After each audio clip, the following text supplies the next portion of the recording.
just another day, only to scream into the night. Nothing ever tries to change, even if I want to realize. 'Cause I've been sitting here, same old ways, taking off without the same mistake. Darling, when you go away, won't be as simple for you.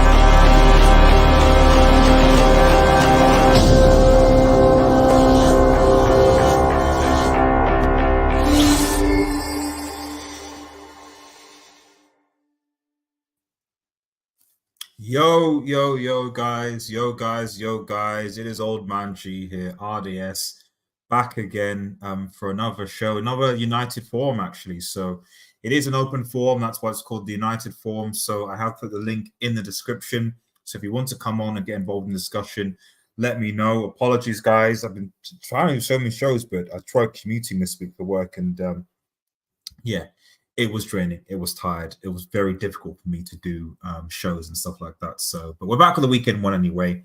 We've got a few things to talk about. Obviously, we'll briefly talk about the gym thing and where that's going. So that's obviously going to be important to retrace. We'll delve into Ten Hag's press conference, a reaction regarding the Manchester United. But the most important thing is we're going to be previewing the derby. I mean, I'm not going to lie. I don't have any expectations for this.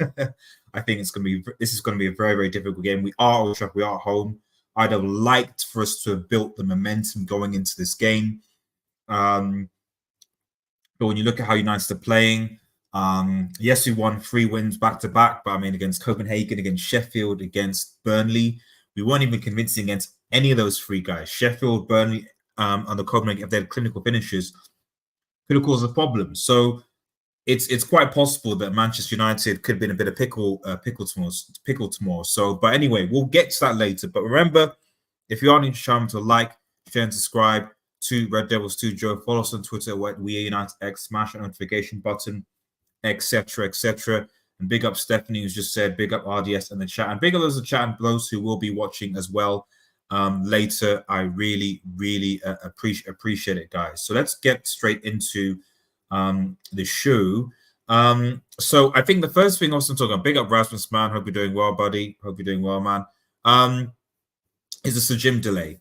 Now I think it was obviously, you know, if you've not been living under a rock, you know that, you know, Sheikh Jassim pulled out of the race to buy Manchester United Football Club, and now it appears that Sir Jim Ratcliffe is in the race. Now we haven't obviously got. These are obviously still rumours, obviously from credible sources, but they are still rumours nonetheless.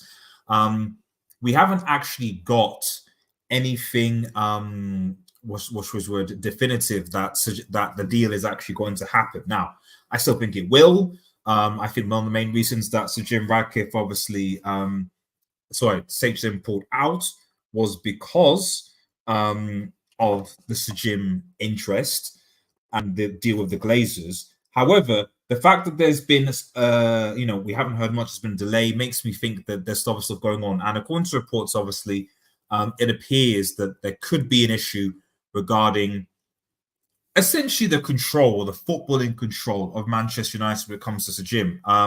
Allegedly, I think United Stand, a few other major news sources were covering this. Allegedly, the beef is how much control is Sir Jim Ratcliffe going to have over the footballing decisions, and/or is there going to be a path for Sir Jim Ratcliffe to buy the club going forward? Those seem to be the stumbling blocks here, because clearly Sir Jim Ratcliffe wants control of footballing decisions. That's the main thing, but of course he also wants a path. He wants a path to inevitably buy Manchester United Football Club. Now, I said several times that I personally don't. I would have loved Qatar because they were clear with their vision. But at the end of the day, if ultimately Sir Jim is going to take over the club, run it with more fiscal discipline and not debt, and employ the right staff to come forward, I don't have a problem with it. You know, it's not even American bias thing, given the fact that Arsenal and Liverpool, who are both run by American owners, are doing well. Sorry, guys, give me 1 second. Sorry, I've just realized my battery was late. British thing. Give me 1 minute, guys.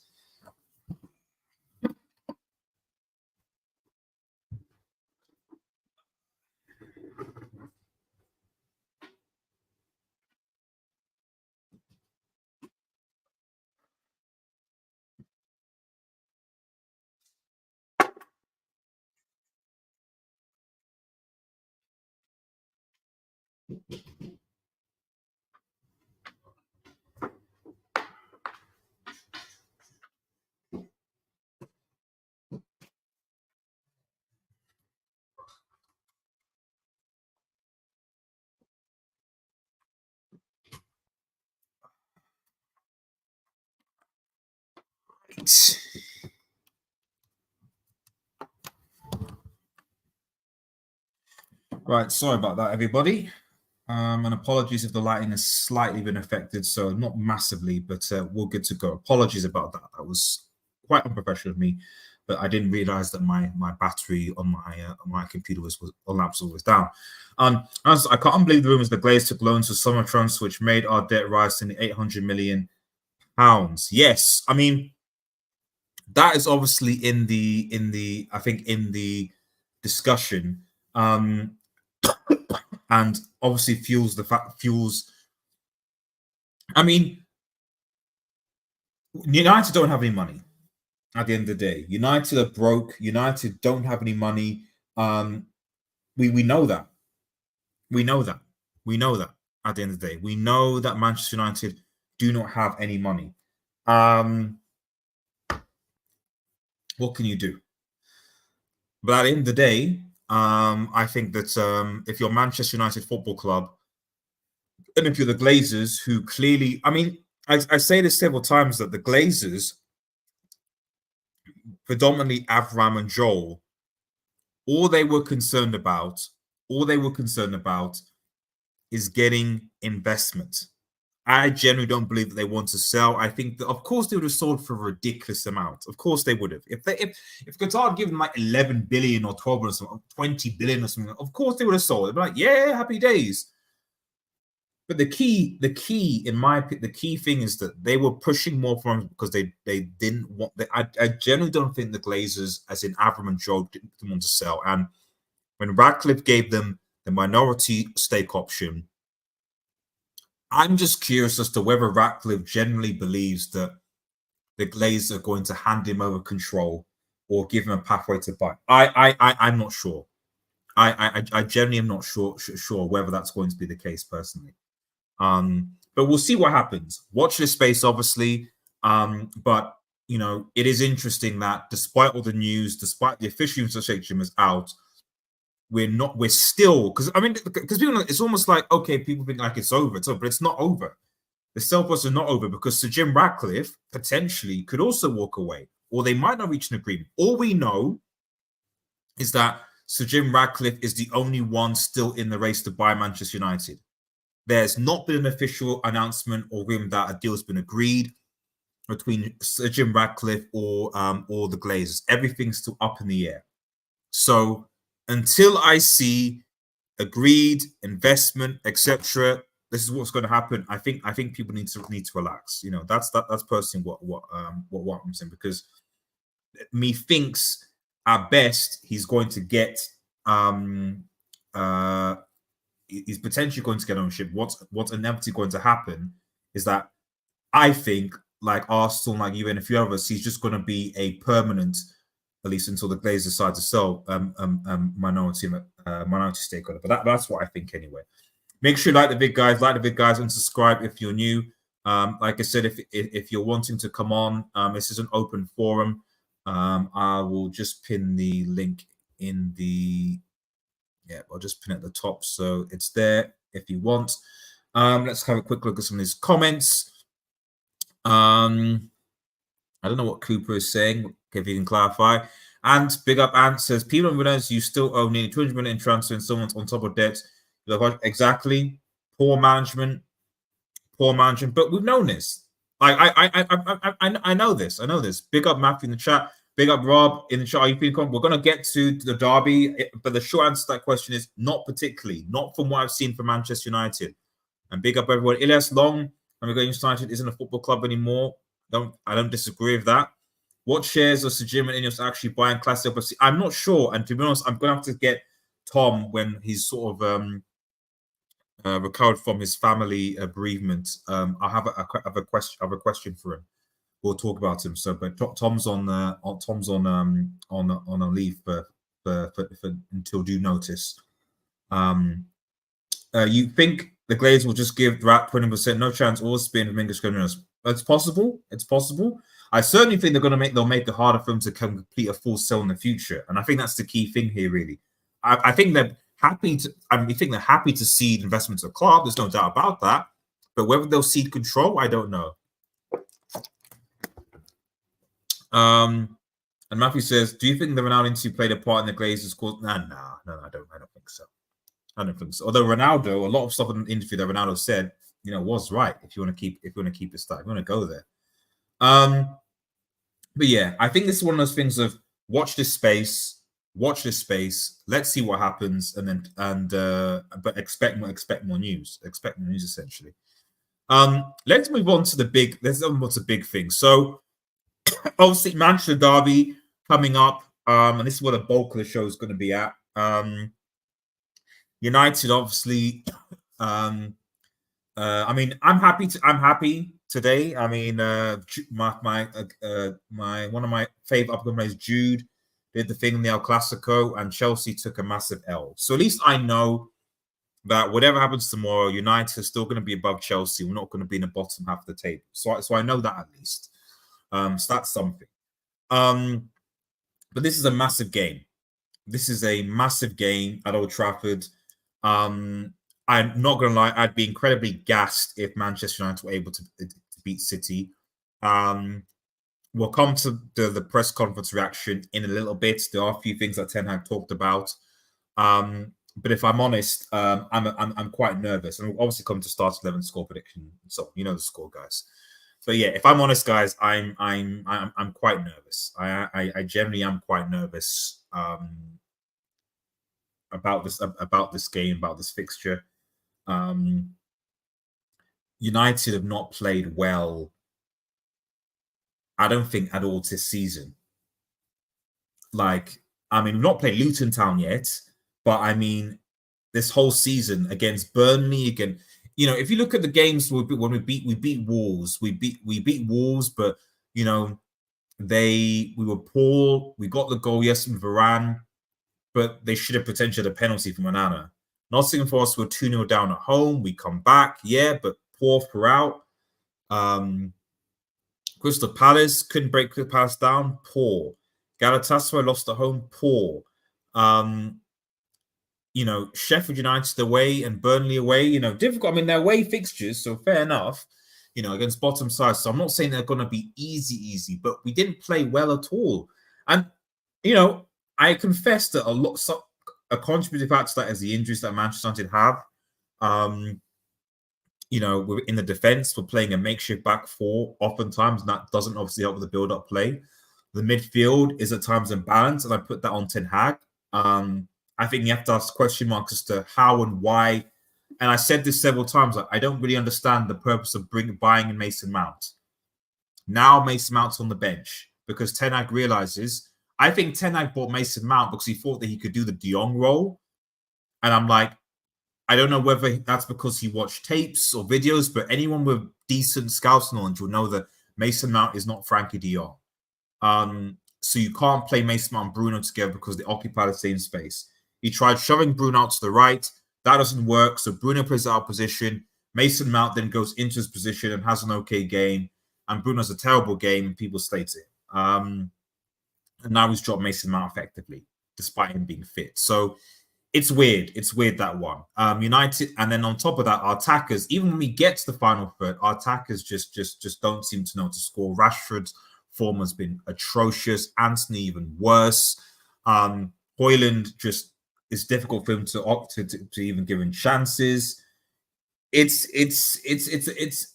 I don't know, guys. It's a badness. It's a badness. But anyway, let's just get into the press conference reaction here. So let's have a quick look, guys. What's for... Ooh, not that one. Here we go. I'm trying to adjust the layouts, guys. Let's make a few adjustments. So you might see a few things that are slightly different than they are before. I'm trying to experiment just a little bit now. Ilya says, I don't expect nothing for United tomorrow. Rather than seeing Kane scoring from halfway line so many goals feels bad remembering we could have. You know, but at the end of the day, we didn't because we don't have the money. Let's keep it a stack. Like, people often say, you know, why do United could sign Kane? It's the Ten Hag thing. We didn't have the money to sign Kane, and Daniel Levy. It's commercial. Daniel Levy does not like to sign to rival football clubs. He doesn't. So he would have definitely asked for more than 100 mil. But even then, United didn't have 90 mil this summer to spend on Kane, and then also get the targets they wanted. You could make an argument: should we have gotten Onana? Should we have gotten Mason Mount? I agree with Mount. Onana, I think you can relax, you could hold for a little bit, but definitely Mason Mount. I don't really understand us spending 60 million on Mason Mount. I don't think Daniel Levy would have signed.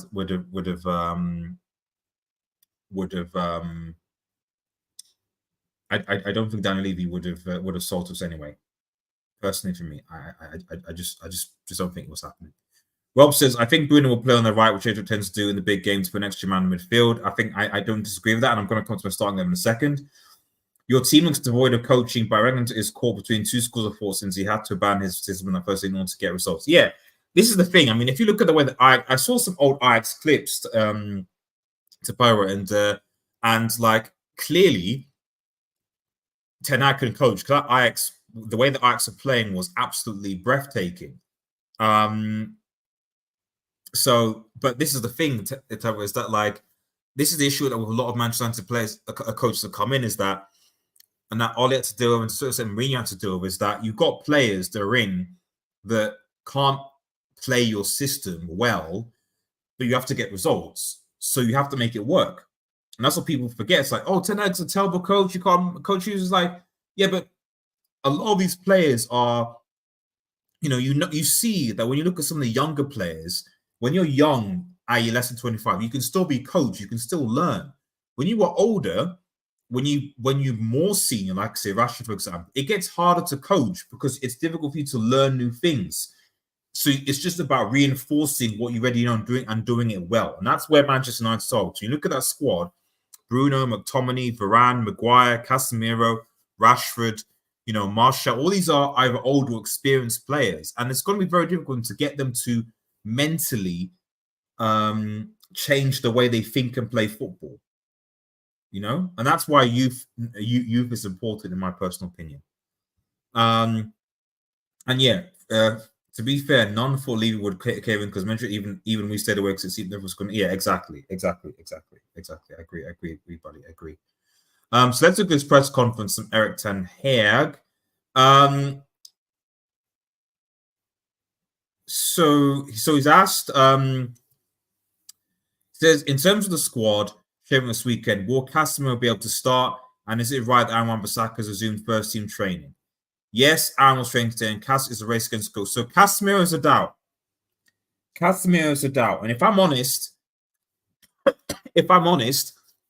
with how Casemiro started this season, I wouldn't start him. So Casemiro's 100%, not 100%. I wouldn't start him.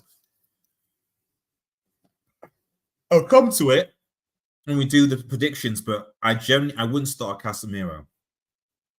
I would not start Casemiro. I wouldn't. Sorry, guys, about the lighting. I'm really apologize about this. Let's keep on going. There's obviously been talk about, okay, so he talked about the Alessandro Garnacho social media thing and that he might get a ban. Which is obviously a talking point. I'm not really going to dwell on it because I think a lot of people already talked about it. Obviously, I don't believe that Alexandro Garnacho, that there was racial intent behind what he posted about Onana, and Onana has made that clear. But at the end of the day, there's obviously, there are people that will be offended by it. There's guidance, and I can understand if the FA take action. But according to Eric, he said, we are talking to the FA. What you see, and I want to confirm, is we are together, we're united, and we have see the post of Onana. So he's then followed up with a follow-up question saying, confidence with growing in the team. How will this be a measure against Manchester City? He says, I definitely think it will measure. Well, I hope it will. This is a hard United to beat. I'm not sure about that, Eric. And they find a way to win, so we're going in the right direction. Because I thought this is referring to City. No, United are not that hard to beat, Eric. I don't know what you've been watching, but okay, fair enough. I can't disagree with you, Eric. I can't disagree with you. Eric, you said the club are back to where you want to be. That's obviously in the terms of results. 3 wins in the spin, okay. Performances. Christian Eriksen said the balance is still not there and no teams are still missing. So how do you get that back? I said we're in the right direction and we have a way to go. I see positives. I see also negatives, which is probably Christian's wrong too. He just talked about how he played well against Arsenal and Bayern in the first, which I don't disagree with. I'm going to reflect that in the time because I do think, I do believe that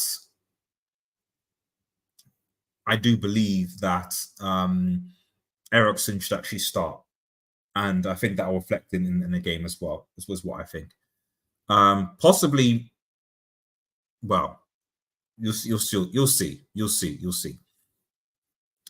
Can the team take onwards from, even though they haven't been consistent yet, the performance aren't really there yet, they're still finding ways to win. Okay. And he says, this is a team that's hard to beat. I don't know why he keeps on repeating that, because we've been beaten by stronger teams easily before, and at times been lucky. But okay.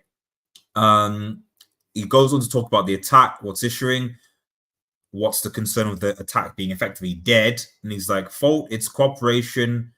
That has to click. We showed this week some examples where we are in overload positions, going to opponents' goal, and we don't net, or we don't even hit the target. We should do this better. I'm sure we don't have time to train this fact, but we get some coaching. I'm going to the quads on players that will score more goals. Well, I mean, I've said this, that I think that United's biggest area this season, this issue has been goals, has been the attackers. I know people criticize Maguire, they criticize Onana. But at the end of the day, if a defender or goalkeeper will potentially make a mistake once a game, potentially, what's the excuse for the attackers when they have multiple opportunities in front of goal and don't score? The reality is that against Copenhagen, we shouldn't have just beaten them 1-0, I think it was. We had plenty of opportunities. It was just 1-0 as well. And that was scored by Maguire. We had plenty of opportunities to put them to bed, and we didn't. It's poor from our attackers. Our attackers have been awful, and I think that they should be getting far more criticism than our defense that's effectively makeshift, that's trying to adapt. Like I've said this, I'm like, okay, yes, and I might say, okay, fine, but why aren't we scoring 2-3 goals? We should be expecting the same goal output and contributions. Given the amount of money that our attacks are on, that Anthony's on, that Sancho's on, that Marcus Rashford is on. Maybe not Højlund, because I still think he's doing okay. I expect the output that Harry Kane maybe not Harry Kane, but at least Son, at least Darwin Núñez, at least Bernardo Silva's. I expect output from a Saka's even. That's fair to expect that output, and we should expect that from attackers instead of, we conceded a goal, what do we do, blah, blah. No, you focus on scoring the goals, creating the goals, and scoring the goals. So, but anyway, what else? Just on Onana, he had a very good game on Tuesday, but he's had some low moments since he came to United. What's it been like trying to keep his spirits up in these moments? You give him the standard expectations. Tell him, look at what you did great in the past leagues with great clubs. That's how I progress. It's very good, but you know, it's good. But as you know, Manchester good, it's not good enough. And that only counts for Onana, that counts for everybody as well. So encouragement from Onana. Marcus Rashford scored the winning fixture last season. He's only scored once for you this season. How you put an arm around him? What's his sort of confidence level like at the moment? And he says, especially after giving him the trust, I play him every game. We don't understand why you do this. Ten Hag, I don't understand why. But anyway. So Rashford is starting, by the way. Most of the games also he finishes. I have strong belief he will return to scoring lots of goals. So that means Rashford is starting tomorrow. Okay, we're beating any team on your day, but how far do you think you are of that, showing that consistency that City have shown over the last 7 years to put title challenges together? And yeah, it says that, you know, in this one, we're 6 points back, so we have to catch up. We know we have to progress the team, so have to make developments. And as I said in the question about Rashi, but also is to do with cooperation, the movement around, distribution, and so on. So there you go. I mean, he has to say that stuff, man. I mean, he's the manager, but I question the development of the team, quite frankly, and also the belief to play Marcus Rashford persistently. I do. I think the player is in bad form. I'm not saying that you should not have trust in them, but to keep on playing them when you have another player on the bench or players on the bench that can potentially come in and do a job, because at the end of the day, the most important is winning. I personally don't understand it. But like I said, I could be very wrong about this issue. Let's have a look. Elias says this mental coach I will play Bruno in the wing. I'm terrible in this position. I actually think he'll actually play Anthony. Actually, I have a feeling he'll play Anthony. I still think we can win versus City. Chances are at 1%, but we can do it. I have no exposure for this team. Yeah, I mean, at the end of the day, David T, big up the profile. At the end of the day, it's a derby. It's a derby, so anything can happen. We beat them last season at home. Anything can happen. They're not going to be as defensive, obviously, as, let's say, the Copenhagens, the Sheffields, the Burnleys. So we're going to have more space. And, you know, like when we played against Bayern Munich, we had space. We scored 3 goals. The most goals we scored against, I think, we scored 3 against Nottingham Forest. But the point is that against teams that aren't low block focused and we have space, maybe we can do something. And I think if you have Rashford, as long as Rashford can run and you could brought to Rashford, I think we could potentially do something. At least that's what I think.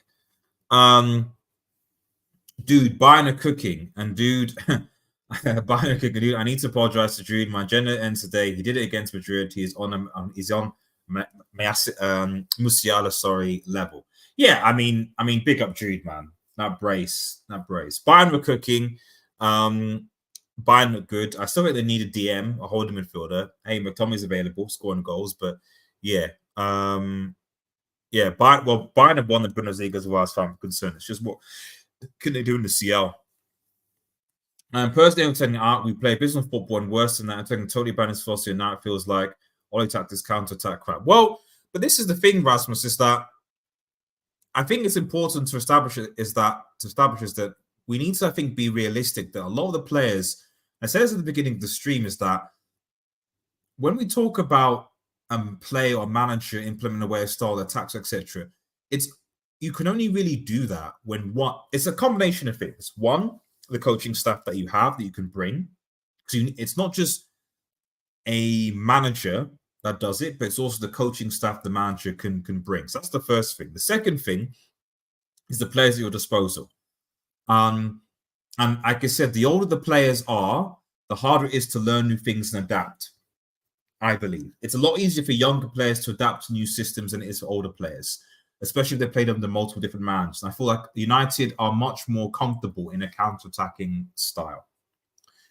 Because remember, a lot of these players, as you said, are Oli era players.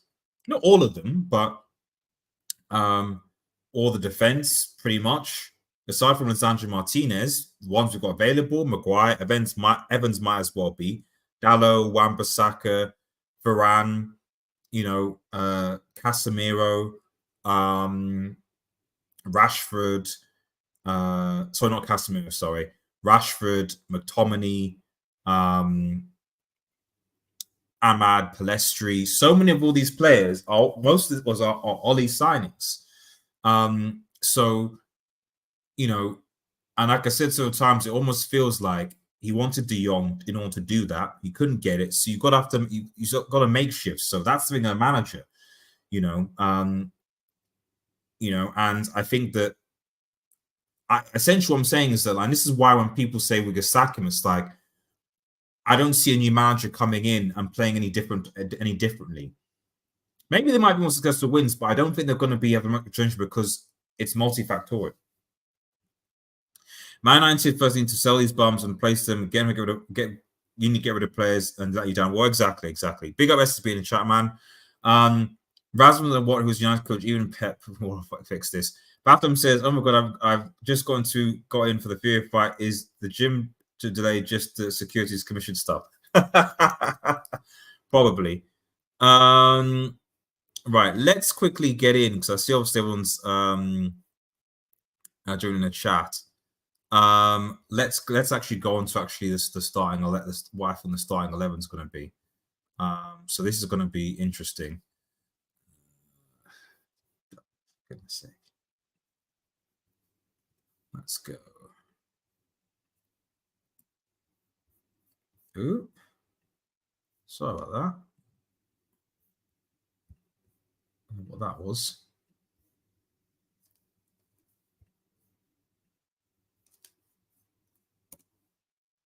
There we go. Let's create this formation. Okay, so starting 11, or predicted starting 11 anyway. So I think in goal, I think that obviously on goal it's obviously going to be Onana. There's no doubt about that. Let me know what you think, guys. Now defense. Now obviously Wan-Bissaka according to the Wan-Bissaka, I think is on his back. He's actually not fit yet, but he's going to be one that's I think, returning sooner than expected, which I think is good, because I think if Wan-Bissaka can be back for Galatasaray away, I think that'd be a massive help. I think that'd be a massive, massive help if Wan-Bissaka can be back for Galatasaray, because if you know one player who can lock Zaha, who can get Zaha on lock, it's our Wan-Bissaka. So if we can get him back for Galatasaray, I'm a bit more confident, I don't think, he's obviously not going to play against City, but, if he's back for that game, that'd be important. But he's not going to be here. So so you're going to have Dalot, obviously, at right back. I think Reguilon will be, and then when Wan-Bissaka's back, you can put Dalot on the left and then Wan-Bissaka on the right. So I'd play Dalot on the...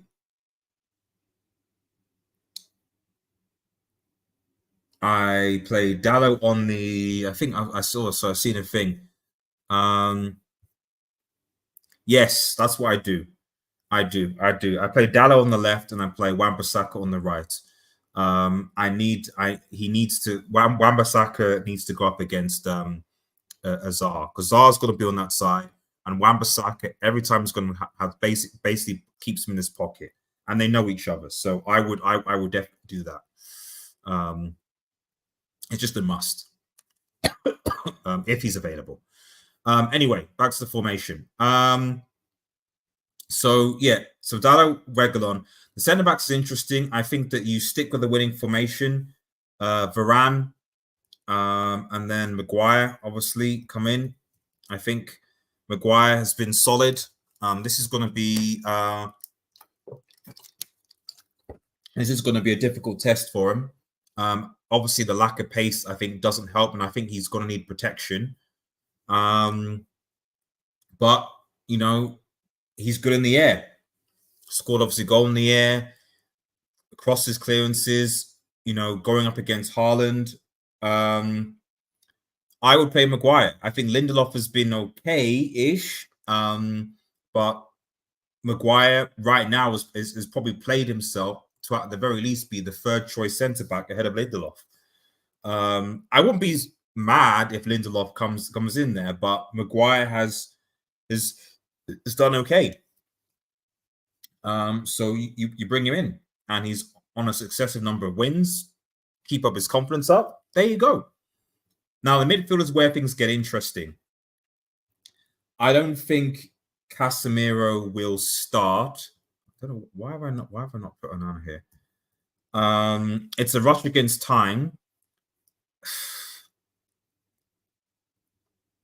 It's a rush against time. I'm not sure whether Casemiro is going to start. I've got no idea what the midfield is going to be. I personally think it's probably going to be this. So let me. So we'll have Amrabat. I think Amrabat is going to start. And then I think he's going to play McTominay. I think he'll play. And to be honest, McTominay in the derby,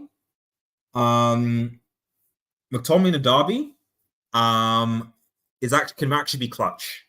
McTominay in the derby can actually be clutch. He can actually be clutch. So I actually think I have a feeling he will start McTominay. This is not really predicted, but I do have a feeling that he will start McTominay. The other midfielder is interesting. God, this midfield doesn't have legs. I would love if you know what I love if it was Amrabat, Mainu, and McTominay. If it was Amrabat, Mainu, McTominay plays forward, so we can get McTominay forward and can get involved in the goals. That's what I would love. McTominay, Mainu or Hannibal, but preferably Mainu, and then McTominay can go forward. That's what I would love. But I think McTominay will. I think McTominay will probably start, in my personal opinion. I think he'll start. Now the other is interesting. Eriksen has been vital to help us to create, but the reality is that I don't think Eriksen can play 90 minutes, not consistently well. So, do you start Eriksen? Because Eriksen has been a good bench player, good player that you bring in the second half. You start him, and he starts poor. It's very difficult for him to recover, and then you have to take him off. And then who do you bring? So I actually think, even though I think we should start Eriksen, I think Eriksen will be another off the bencher, and I think that actually Bruno is actually going to come into the midfield. So I think it's going to be this midfield here. And that means that the right wing, yes, he's going to start Anthony. I think he will start Anthony. Obviously, Rasmus comes in. And then left wing, obviously, it's Marcus Rashford. Now, remember, this isn't what I want who I want to start. You can obviously see, if everyone can obviously see the lineup. That is not who I want to start. That is who I think will start. And as it stands, I see another Mount drop. I see another Mount drop, and I see McTominay going again. You can't play. I think he's learned to now that you can't play Mount and Bruno together. Although we've not seen Mount and Bruno with Amrabat before, and Amrabat does have more legs than Casemiro, but not by much. Casemiro probably will be on the bench, and so I suspect. I mean, in an ideal world, I guess you could play Casemiro, Amrabat, McTominay, Bruno on the right, and Højlund, and then Rashford. That's something that could obviously happen. You play two holding midfielders in Amrabat and Casemiro, McTominay ahead of them, almost like a second striker. Bruno on the right, so you can bring another midfielder. And then Rasmus. That might be it. Because he did play Bruno on the right. He did play Bruno on the right against City last season, and I remember I think he played with Fred. I think it was, and Fred, just marked out KDB. I miss Fred, man. I really do. I miss Fred, man. I genuinely believe we'd have had a better start to the season if Ten Hag hadn't got rid of Fred. But it is what it is. It is what it is. It is what it is. That's just the way that it is. Let me see what you guys think before we begin to round up. Bath time said, oh, let's have a look. Big up at AD. Hope you're doing well, man. But Rob says, yes, Onana going out sorry from the other night. He will get, yes, I think give him time. I think that penalty save, and to be honest, like, I love De Gea, but we need a keeper that can actually save penalties. I don't care what anyone says. Saving penalties is important. And in the three, because we've had a penalty in pretty much every game of Champions League, we conceded them all. And Kane scored. It was brilliant, but now it did go the right way. What's his name? Icardi missed, and Onana went the right way, sort of got it. And then Onana goes the right way again against Copenhagen, and he saves it. So I'm happy he's a better shot stopper and a more confident, in the penalty. I mean, if he was our goalkeeper in that Villarreal Europa League game, we basically win the Europa League. We have a Europa League, So there you go. I have no idea what as he's going to do for midfield. We know he likes to man mark the 8. Hooked Amrabat for X in the weekend. Only Bruno is a certain for me. Yeah, I think he was. I think if it was him, like I said, if Casemiro is fit, he might try to play Casemiro and Amrabat. But I don't know. I don't know. This is not a game for Bruno to start, but he will, David T. He will. Casemiro won't start. He's given him an out. What he said in the press conference is it's a race against time, which I think means he won't start, but you never know. Could be mind games. Eriksen, Mount, and Amrabat have to start. That would be nice.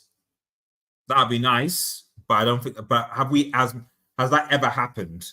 Amrabat, Mount, Eriksen midfield. I don't think we've ever played that midfield as the start of a game. Yeah, McTominay or Mount. So I think Scott, Eriksen, and Bruno. I don't think he'll drop Amrabat. I just don't think he'll drop Amrabat, man. Rasmus has got to go. Have a good stream. See you next time. Take care of yourself, buddy. That lineup will give you a nosebleed. So in place of striker, you'd have free for Amrabat dropping and Whip from Zanzala. Yeah, possibly. I don't know, guys. Like I said, I mean, as far as the score predictions goes, I really don't want to predict because I'm still mentally scarred from, City are our rival. It is a derby, and yes, we did beat them last season at home. It's a away game. It's going to be difficult, but I'm still mentally scarred from that 6-3 baptism they gave us. Not to mention Liverpool did. But we did score goals against them. And like I said, they're not going to be sitting deep defending. I think Akanji, one of their defenders, is suspended. So maybe defensively they're not going to be as strong. But regardless, I think that we can do something. I genuinely think that we can do something. He hooked both Amrabat and Casemiro in 2 games for Eriksen. Yeah, but I don't think that means that he'll start Eriksen. I don't think that means he'll start Eriksen. So it's like the same thing. Like he took off. He took off. Who was it that he took off after? Like he was taking off like Rashford, I think, after 65, 70 minutes. and Anthony, but he still starts them. Like, he was taking off Anthony after, but he still starts these guys. So I'm not saying that Eriksen's going to play, but I wouldn't be surprised if Eriksen doesn't start. But if he does, fair play. But it could potentially be Amrabat, McTominay, and Eriksen with Bruno on the right, if that's going to happen, personally. But we'll see what happens. Big up Rajat, man, in the chat. Hope you're doing well, man. So as far as score predictions go, I think I think 2-1 like last time. We don't score that many goals. Players that serve the chances, but I'm hoping for the Manchester lads to come clutch. McTominay, Rashford, players that know what the Manchester derby and what it means. I hope they come clutch. Garnacho as well, who inevitably will come on. I hope they can come clutch. I really, really, really hope that they can come clutch. And I predict a 2-1 win for Manchester United. Rob, final comment, Grenin says, I agree with you on Fred G. We should have kept the guy absolutely 100%. I don't know why we let him go, because I've seen a massive decline on midfield since he's gone. On the starting line, I think Eriksen will play. He will drop Anthony and Bruno play on the right wing. See, that's what I thought. I thought against even Koenig he would drop Anthony, but he didn't. I generally think Ten Hag is thinking that he wants to play his forwards into form, because the front three has not changed. Irrespective of how bad they've been over the last 10 or so games since the beginning of the season, the front three has not changed. Anthony, Rasmus, unless it's a cup game or one of the players is injured or was suspended or doing something else, he's always gone with Anthony, Højlund, Rashford. Anthony, Højlund, Rashford. Anthony, Højlund, Rashford. And now that Sancho's gone, Palestri, the only other right wing available is Palestri, and he doesn't seem to fancy playing Palestri. He'd rather play Bruno on the right, So I don't know, Rob. I don't know. Anyway, guys, thank you guys for watching. Remember to like, share, and subscribe to Red Devil Studio. Follow us on We United X. You see it on Twitter. Make sure, obviously, that you make sure, guys, that you obviously get involved in the Red Devil Studio community. Consider becoming a member if you like. We obviously will be live. I hopefully will be doing a watch along on Twitch, by the way.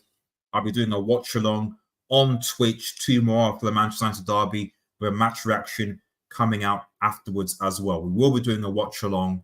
I'm tempted to do a watch along on YouTube and Twitch. So I might actually do that. I might do watch along on YouTube and Twitch. We'll just see what happens. Have a nice day. Everyone, take care and cheers. Peace.